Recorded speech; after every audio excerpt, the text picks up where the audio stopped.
Alright, well, part two. Glitch knocked me off. Alright, in the bottom, I always keep my Army issue poncho.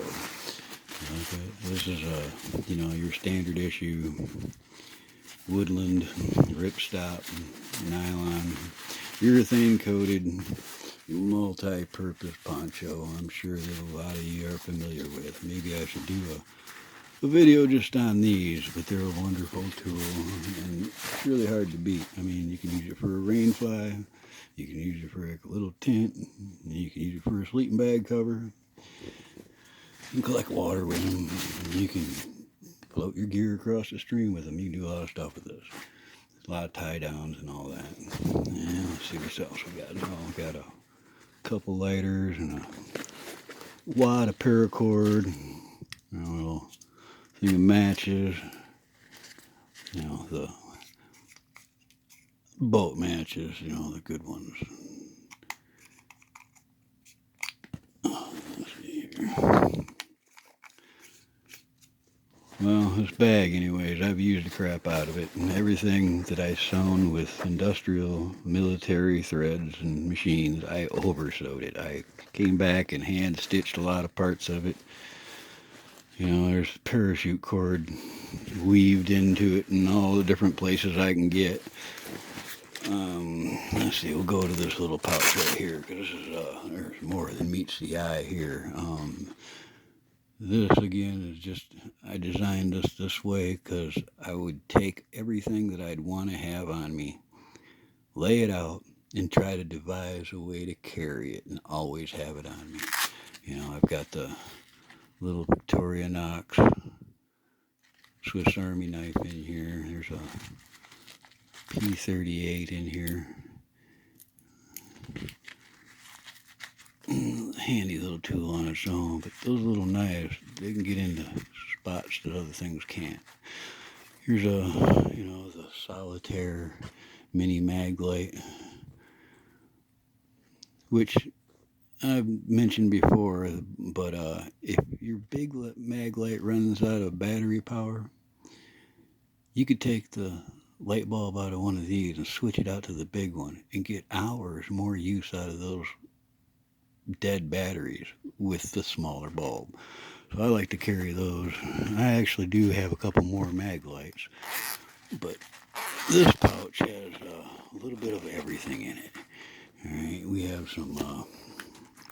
Let's see. Well, I've got some military thread bobbins in here. I'll unpack it just to show you guys. Let's see how this netting makes it a little tricky to get it out, but you can get it out of there. Right, I've got an assortment of leather needles here.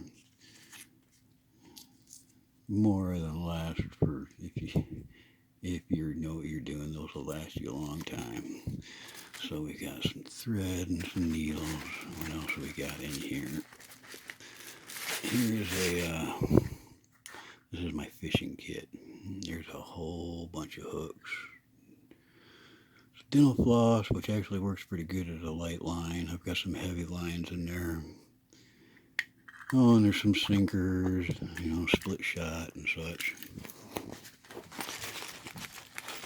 Let's see, these are known as Thompson steel snares. They are quite the item. All right, here's some more threads and stuff. But these Thompson steel snares in a survival situation can feed you pretty well. This is the large gauge. This would be for heavy game, pigs, something that size.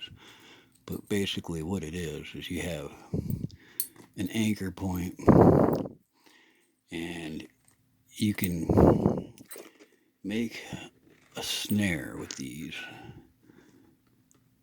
that once it closes up on the critter, it's not getting out of there, and you can grease these up and get them to work mighty fine, but when I carry it, I like to keep it like this. It makes it way more usable when I get into the field.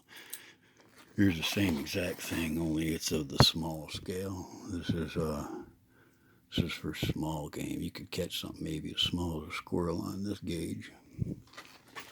Let's see, that side's, we got some more.